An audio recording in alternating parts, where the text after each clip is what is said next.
The crowd was enormous. A small percentage of them were hooligans. They committed vandalism. You've seen their pictures again and again. But the overwhelming majority weren't. They were peaceful, they were orderly and meek. These were not insurrectionists, they were sightseers. Your eyes did not lie when you saw the windows smashed and the barriers breached. Your ears did not deceive you. Hang Mike Pence and find Nancy were among the outrages we all heard chanted during the assault. But Tucker Carlson now is lying and deceiving his own loyal viewers. We won the day.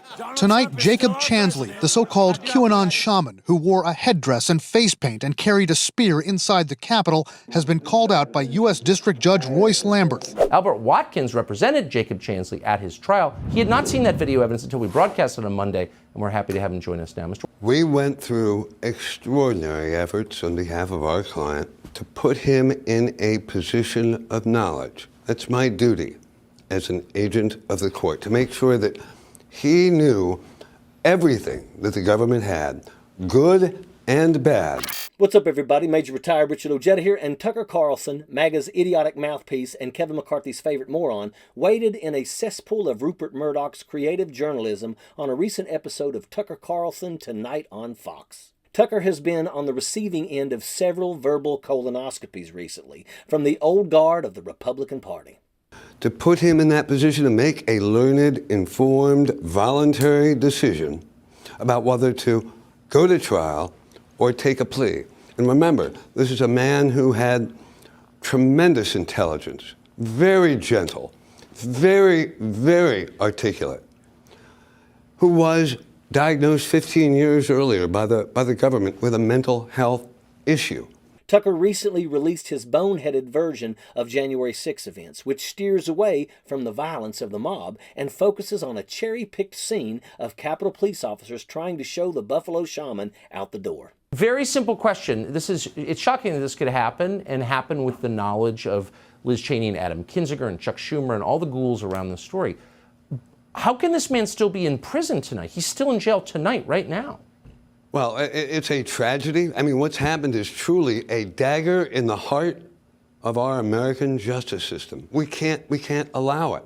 Mitch McConnell and Chuck Snake in the Grass Grassley have publicly stated that Tucker's version of the truth is a lie, and Carlson has been receiving rightful criticisms in prime time.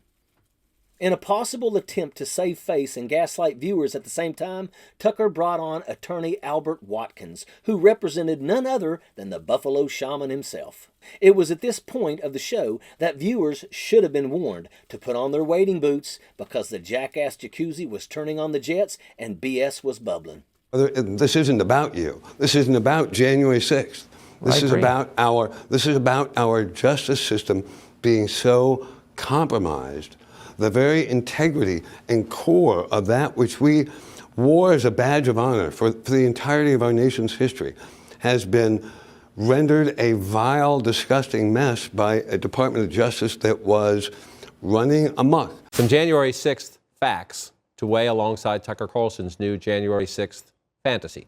The Justice Department says 1,000 people are facing federal or local charges. Nearly 1/3 of them are charged with assaulting, resisting, or impeding officers or Capitol employees that day. 140 police officers were assaulted when the pro-Trump mob stormed the Capitol that day. Your eyes did not lie when you saw the windows smashed and the barriers breached. Your ears did not deceive you. Hang Mike Pence and find Nancy were among the outrages we all heard chanted during the assault. The next few minutes of the show served to gaslight viewers into feeling sorry for that mangy-ass lunatic wearing the buffalo horns on his head, calling himself a shaman. Jacob Chansley became one of the most recognizable characters of January the 6th, not because he took a wrong turn and asked for directions from Capitol Police, but because he took part in a violent insurrection.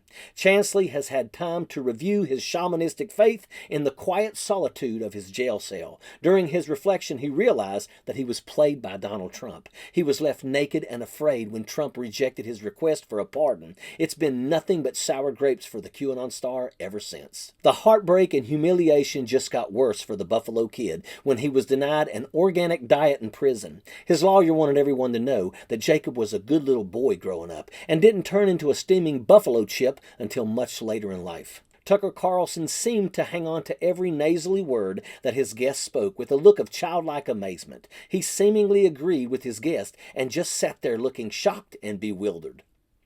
The two jackaloons are trying to change the narrative of what really happened on January the 6th.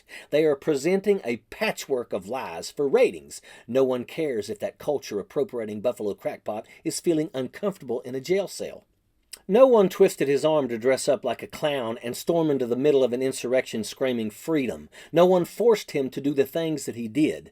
The blame sits with the mangy old shaman as a reminder for the duration of his sentence. To have these two jackaloons presenting twisted versions of the truth is infuriating. People died, and to misrepresent that is unforgivable. Kevin McCarthy, Tucker Carlson, and his nasally guest all deserve to be in the same jail cell eating top ramen and beef sticks 24/7, and that's a fact. Sappers clear the way, airborne all the way.